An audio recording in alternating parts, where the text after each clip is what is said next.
Let's get loud as hell in here for Allison Wojtowecz.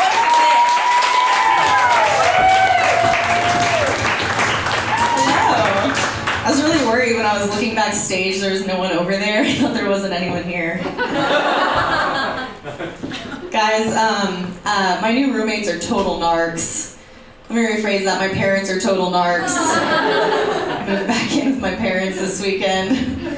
It's been great. I don't know. My mom did get mad at me for lighting incense in my room. She thought I was smoking weed in there. What do you think would happen if I told her it was meth? It would change her reaction a little bit if she was like, oh, well, I hope you were smoking weed in there. I don't know.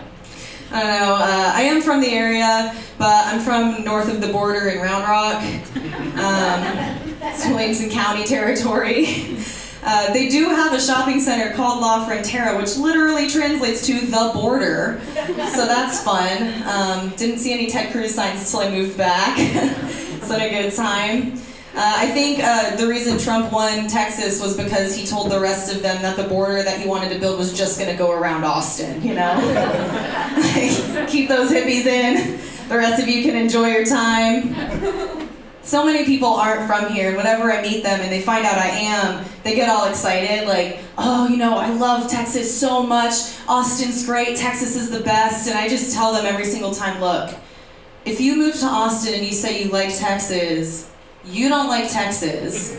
You like Californians in cowboy boots. If you want to see real Texas, you need to drive 30 minutes in any direction outside of Austin. That is Texas. If you tell someone you're going to Whole Foods, they just think you're bringing home a whole pig for dinner. That's what that means. Guys, so my brother and I had a code word when we were younger for when my mom was drinking with her friends. We came up with this super unintentionally too. One day he came up to me and he goes, hey, you know how mom and her friends are hanging out in the backyard? I said, yeah. He goes, I think they're drinking back there. I was like, what are you talking about? How do you know? He goes, watch. He just opens the back door. He goes, Mom, woohoo! And her and all of her friends just go, woohoo! It's called being a woohoo girl, ladies and gentlemen. If you want to go downtown after this show, actually, you can walk down 6th Street. And if you're feeling lonely, just do the call of the white girl and you will have an immediate group of friends. You just need to walk down the middle of the street, avoid all the bouncers, and go, woo! And you'll get 6 40-year-old white women who will go bar hopping with you. They'll buy you martinis all night, tell you you look great. They'll call you tomorrow, make sure you got home safe. Right? I know. I'm in my 20s though, so I like to hang out with people closer to my age. But the cool thing is that this still works on 25-year-old white girls too. You just need to change your wording a little bit. The young kids have some new lingo. So same deal, if you walk down the middle of 6th Street, all you gotta do is go, yes! Same deal, you'll get 6 25-year-old white girls, but instead of martinis, they will sneak their dollar shots onto your tab. They'll encourage you to hook up with that guy in the bathroom, and then you never hear from them the next day. I like them better because I'm afraid of commitment. This guy called me a sadist the other day, and I was like, dude, that's not how you get someone to stop choking you. Surprise, I'm single. God, I hate online dating so much. Meeting people is hard, though. So I joined the Holy Trinity of Austin, Holy Trinity Church of Austin. You familiar with this? Tinder, Bumble, OkCupid. I like to call them Fuck, Marry, Kill, but... Now, Austin was recently ranked the #1 place you are likely to be ghosted in America.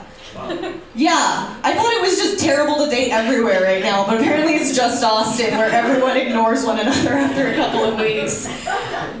But there's this new thing called zombieing. Have you guys heard of this? Yeah, we got a couple nods. So it's when someone ghosts you, so they go off, like they stop talking to you, but then they get through their list of people to ignore, so they start reaching out again. They just start contacting people, they come back into your life, it doesn't matter how long it's been. I thought this was fake, but then it happened to me last week. I went on a Tinder date with a guy last year who messaged me on OkCupid last week.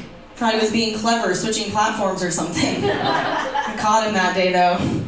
And I don't think he remembers that the Tinder date was bad, but I for sure remember. We went to Chipotle. He didn't let me get guac on my Chipotle. Right? Didn't even make sense, I wasn't paying. Like, he was not paying for me. I was paying. And then it ended with him storming out after a political comment that I made. Didn't realize anyone still cared about Lea'h and Taft, but lots of hipsters here in town. Guys, I have a theater degree and the salary to prove it. Thank you. What happens in theater school when they're getting you ready for the real world is basically setting you up to understand what it's like to be rejected at an audition a lot. They call it real talk day. And part of that means they're going to sit you down and tell you what you present as, what your first impression is, so that no one walks in thinking they're actually going to get the lead, right? So the professor basically scans the room and points at each person and tells them what they actually look like. So he was going through the room, he's like, you, villain, you, funny best friend, Allison, young white female. That was it. Nothing else. I was so mad about this too, because there's a lot of things that I do that aren't young white female. I know how annoying we are. I try to not do it. But there are 2 times in my life when that's exactly how I am. First is when I'm drinking. I don't know if you have seen young white females around alcohol, but the night typically goes like this. She says she's not going to drink. She does, and then she has a twisted ankle. Every single time. Oh man, I just always try to innocently walk down 6th Street like, yes! And I twist my ankle, night's over. I think someone is like going around twisting the ankles of the girls that don't do it to themselves too. Just like, yes! Shut her up! Go home! Second time I always act like a young white female is if I go to Hobby Lobby. She gets it. I see you, you're glowing. Man, I don't know what happens in that store, but it's like I see a full moon every time I walk through those front doors. I don't know, my heart starts racing, my eyes are dilated. I'm like pushing one kid in the direction of the glitter and the other one in the direction of the glue, and they're like, but Mom, we just came here for yarn. And I'm like, shut up, Dad's got this. Swipe my husband's credit card. On my way home, driving, wondering how am I going to explain this to him again, just to remember I don't have kids or a husband. Shit, who is in the car with me this time? I've got to stop kidnapping people from Hobby Lobby. I think when I'm ready to die, I'm just gonna show up drunk at Hobby Lobby. That's my peak, right? You know, just take one last shot of vodka, go woohoo, and then just sprout into a hand-painted mason jar. Serve another young white female. All right, thanks guys, I'm Allison.